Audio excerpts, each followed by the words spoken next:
Hello guys, welcome back to my channel. This is Gaurav Ghumakkar directly from Gauri Kund from Uttarakhand. So guys, ये है दिन 29 सितंबर 2023 जब आप देख सकते हैं वहाँ पे लॉन्ग वीकेंड था 29, 30, 1 और 2 तारीख को तो 2 अक्टूबर था ही। इतनी भीड़ थी कि मैं आपको एक्चुअली में नहीं बता सकता, आपको दिखा सकता हूँ। सो मैं वो आपको दिखा रहा हूँ कि देखिए, लग नहीं रहा होगा कि आप उत्तराखंड में केदारनाथ में गौरी कुंड में खड़े हैं। इतनी भीड़ है यहाँ पे।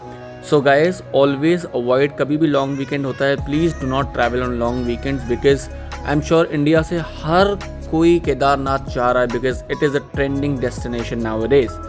सो आप अगर जाते हैं तो यहाँ पे बहुत सारी चीज़ें हैं जो आपको ध्यान में रखनी है।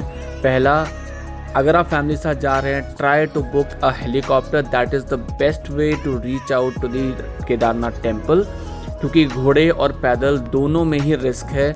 इतना अगर क्राउड होता है तो आप पैदल भी नहीं चल सकते क्योंकि घोड़े बहुत सारे होते हैं, वो आपको बिना देखे धक्का देके निकल रहे होते हैं, राइट। सो और अगर आप घोड़े से जा रहे हैं तो घोड़े भी वहाँ के, क्योंकि आपका जो रास्ता है वो पत्थरों का है तो उसमें घोड़े इतने स्लिप होते हैं, कितने लोगों की चोटें लगती हैं, लोग गिर जाते हैं, घोड़े गिर जाते हैं, घोड़ों की भी हालत ख़राब है, राइट। देख रहे हैं आप कितनी भीड़ है, देखिए कितने सारे हैं। तो आप अगर देखेंगे तो पैदल चलने वालों को बहुत दिक्कत होती है इसमें, राइट। और ये ट्रैक एक्चुअली में लिखा हुआ 14 किलोमीटर है, बट ये 14 किलोमीटर का ट्रैक नहीं है, ये अप्रॉक्सीमेट मोर देन 22 किलोमीटर का ट्रैक है जिसमें आपको घोड़े से 4 घंटे से ऊपर लगते हैं। और डेफिनेटली जब आप घोड़े से उतरते हैं तो आप चलने लायक नहीं बचते हैं। और एक चीज़ मैं आपको और बताना चाहूँगा, पहले गौरी कुंड में थोड़ा सा आप आगे जाते हैं आपको घोड़े मिल जाते थे। अब आपको गौरी कुंड में आने के लिए भी आपको सोनप्रयाग से पहले पैदल चलना पड़ता है 500 मीटर, देन आपको कैब मिलती है, फिर आपको कैब भी पहले उतार देती है 500 मीटर, तो आपको अप्रॉक्सीमेट 1-1.5 किलोमीटर पहले चलना पड़ता है। उसके बाद घोड़ा पड़ाव के लिए भी आपको आधा किलोमीटर चलना पड़ता है, तब आपका घोड़ा पड़ाव आता है। अभी जो रेट चल रहा है घोड़ों का वो 2950 रुपये है एक बंदे का, अगर आप पर्ची कटा के ले जाते हैं 4 बजे से पहले। 4 बजे तक ही पर्ची कटती है शाम के। अगर आप उसके बाद जाते हैं देन आपके घोड़े वाले अपने मनमानी का पैसा मांगते हैं, क्योंकि ऑब्वियसली आपकी टिकट तो कटेगी नहीं, आपको वो 4000 5000 जो भी उनको रेट आएगा वो उसका मांगेंगे। सो अभी आप देख रहे हैं गाइस कितनी भीड़ है, घोड़े खड़े हुए हैं, पैदल चलने वाले भी नहीं निकल पा रहे हैं, घोड़े भी रुक जा रहे हैं। So it's very difficult. So make sure आप जब भी प्लान बना रहे हैं आप सोच समझ के बनाएं। फैमिली साथ है तो डेफिनेटली सोच समझ के बनाएं, अकेले तो फिर भी चल जाता है बिकॉज ट्रैक बहुत लंबा है, ट्रैक डिफ़िकल्ट है और मौसम बहुत फ्रीक्वेंटली यहाँ पे चेंज होता है। अगर आप अभी जैसे आपको धूप दिख रही है, अगर आप आधे घंटे में ट्रैक करते हैं घोड़े से तो आपको कहीं ना कहीं बारिश मिल जाएगी। ऊपर से यहाँ पे बहुत सारे वाटरफॉल्स हैं, तो अगर आप पैदल जा रहे हैं तो आपके डेफिनेटली जूते भीग जाएंगे, राइट, आप स्लिप हो सकते हैं, बहुत सारी चीज़ें हैं। तो मेक श्योर अगर आप फैमिली साथ जा रहे हैं बुक है हेलीकॉप्टर, और हेलीकॉप्टर भी केवल IRCTC से बुक होता है। जितने भी फेसबुक इंस्टाग्राम पे या लिंक आते हैं सब कुछ सारे के सारे फेक हैं। आप IRCTC पे अकाउंट बनाइए, उस पर जाके उसमें आता है हेलीकॉप्टर का ऑप्शन, टूरिज़्म का ऑप्शन आता है, फिर हेलीकॉप्टर दिखेगा, उसमें आप क्लिक करेंगे। देन आपसे आप जब ट्रैवल कर रहे हैं तो अगर आपको रजिस्ट्रेशन कराना पड़ेगा उत्तराखंड में कि आप ये 4 धाम में कोई धाम ट्रैवल कर रहे हैं, केदारनाथ का आप रजिस्ट्रेशन करा लीजिए, फिर आपका रजिस्ट्रेशन नंबर डालेंगे। अगर अवेलेबिलिटी होगी देन आपको हेलीकॉप्टर मिल जाएगा, अदरवाइज़ आपकी जब भी अवेलेबिलिटी हो आप तब का हेलीकॉप्टर बुक करा सकते हैं and then you can travel. Helicopter में भी अगर आपने बुक करा लिया है तो आपको 24 आवर्स पहले वहाँ पर रिपोर्ट करना होता है। ये नहीं कि आप सेम डे या 4 घंटे पहले पहुँच गए और आपको वो फ्लाई करने देंगे। सो मेक श्योर आप जब भी जाएं पहले जाएं, एक दिन पहले लेके जाएं और बफर में लेके जाएं, क्योंकि कभी भी लैंडस्लाइड हो जाता है, कुछ भी है, रेन हो सकती है, आप उसमें फंस सकते हैं। ट्रैफिक तो बहुत ही ज़्यादा है। आप कहीं की बात करें, जहां आप ऋषिकेश क्रॉस करते हैं उसके बाद आपको ट्रैफिक मिलना चालू हो जाता है। ये देखिए, आप देखिए कितनी भीड़ हो रही है यहाँ पे, मतलब घोड़े पे भी, मतलब मुझे लग रहा है एक्चुअली मैं वैष्णो देवी आया हूँ, क्योंकि वैष्णो देवी में इतनी भीड़ होती थी पहले, क्योंकि वो एक ऐसा डेस्टिनेशन है जहाँ हर कोई जाता था और वो इतना लंबा ट्रैक भी नहीं है और रास्ता भी अच्छा है। But Kedarnath is a difficult trek which is not easy to trek even by the ghoda, और you can trek like walking. So make sure कि आप पूरा प्लान करें तरीके से, फिर जाएँ। फैमिली के साथ जा रहे हैं तो कम से कम 3 से 5 दिन लेके जाएँ, क्योंकि ऊपर जाके भी डिपेंड करता है कि आप कितने बजे पहुंच रहे हैं, राइट। सो अगर आप घोड़े से जा रहे हैं मेक श्योर कि आप सुबह 8-9 बजे निकल जाएं कि आप 1 बजे तक पहुंच जाएं, और अगर पैदल जा रहे हैं तो मेक श्योर कि आप 5 बजे निकलें, क्योंकि जो ट्रैकर है, जो एक्चुअली में ट्रैकिंग करते हैं, जो फास्ट चलते हैं, जिनको आदत है, वो कम से कम 5 से 6 घंटे लेते हैं। तो अगर आप ट्रैक नहीं करते हैं than it will definitely take more than 10 hours. और 10 आवर्स का ट्रैक ईजी नहीं होता है, जिसमें आपको खाना भी है, रुकना भी है, बैठना भी है। तो अगर आप कहीं 11 बजे निकलते हैं तो आपको 10 घंटे बाद आप रात में 9-10 बजे होंगे, जहाँ पे आपको कहीं लाइट नहीं है, कुछ नहीं है, आपको कुछ नहीं दिखेगा। It's a very difficult track guys, so make sure कि आप इसको फॉलो करें एंड काफ़ी प्लान बनाकर ही केदारनाथ जाएं, बिना प्लान बनाए मत जाएं। छोटा बच्चा है तो डेफिनेटली आपको बहुत सारे ऑप्शन होते हैं। अगर आप हेलीकॉप्टर जा रहे हैं फिर तो कोई बात ही नहीं है, लेकिन आप हेलीकॉप्टर से नहीं जा रहे हैं देन डेफिनेटली वो जो बंदे कंधे पे लेके जाते हैं उसमें आप बच्चे को बिठा सकते हैं, और आपको अगर ट्रैक करना है तो आप ट्रैक करिए, अदरवाइज आप घोड़े से जा सकते हैं लेके बच्चे को।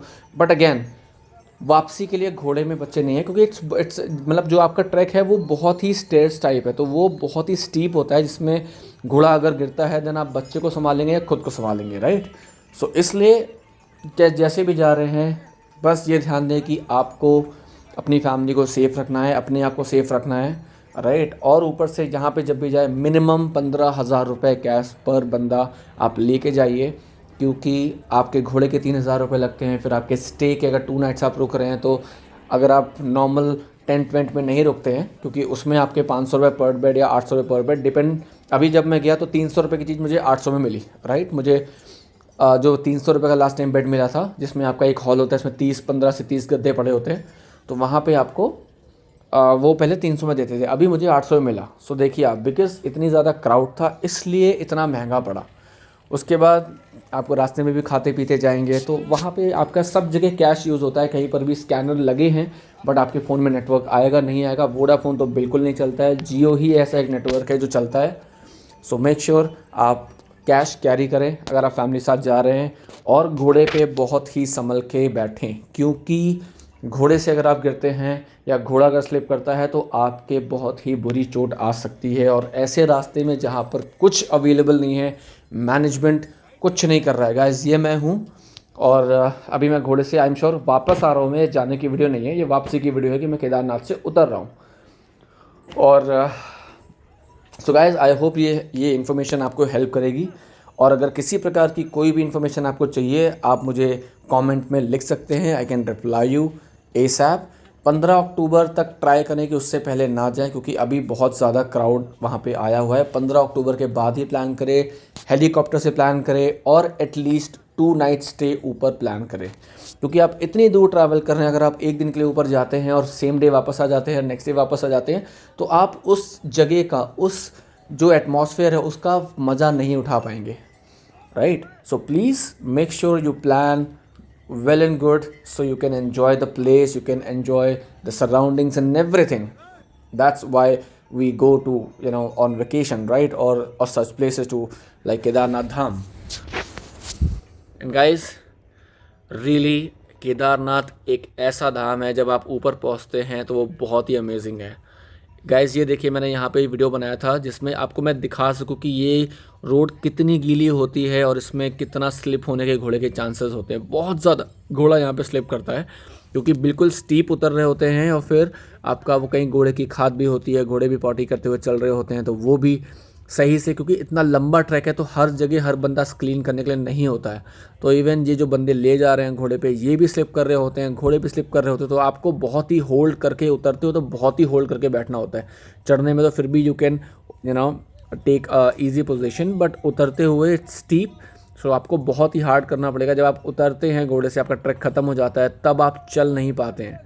कम से कम आपको 10 से 15 मिनट लगते हैं नॉर्मल होने में, वॉक करने में। फिर आपको 1 किलोमीटर नीचे आना पड़ता है, जहाँ से आपको कैब मिलती है गौरीकुंड में। और कैब के लिए भी, क्योंकि इतना क्राउडेड है, वहाँ पर भी मुझे 20 to 25 मिनट्स की लाइन लगानी पड़ी, क्योंकि अप्रॉक्सीमेट 500,000 लोग तो थे उस लाइन में। So guys, plan everything properly so you can enjoy this place. This is one of the beautiful place I have ever been, and this was my 3rd time. एक बार जब मैं पहली बार गया तब मैं मामा के साथ बाइक पे गया था, मैं और मामा दिल्ली से बाइक पे गए थे। सेकंड टाइम मेरे फ्रेंड्स गए हुए थे, मैंने उनकी पिक्चर देखी और मैं पहुंच गया बाइक उठा के। And this was the 3rd time when I went with my family, like my cousins and all. And इस बार हम गाड़ी से गए, तो हमारा एक्चुअली क्रेटा थी हमारे पास, तो क्रेटा में हमें 20+ एवरेज निकाला। इवन हमें जाने में 13 घंटे लगे, वापसी में हम 9 घंटे में ही आ गए, क्योंकि दिन में निकले थे, रात में निकले 1 बजे दिल्ली से, और जब आप मॉर्निंग में, क्योंकि हरिद्वार तक में थोड़ा ट्रैफिक मिलता है, फिर हरिद्वार के बाद पहाड़ चालू हो जाते हैं, तो वहाँ पे आपका ट्रैफिक, आपकी गाड़ी स्लो हो जाती है। अप्रॉक्सीमेट 40 किलोमीटर पर आवर की स्पीड आती है, जिसमें आपको 20-30 किलोमीटर्स आप केवल रन कर सकते हैं। सो पूरा टाइम लेके जाएं, रेस्ट करें, जल्दीबाजी नहीं करें, आराम से पहुँचें और आराम से उस जगह को एंजॉय करें। सो गाइस, आई होप आप लोग को ये वीडियो पसंद आया होगा। अगर आपको किसी प्रकार का कोई भी क्वेश्चन है, कुछ भी है, you can just ask me, right. एक चीज़ और है,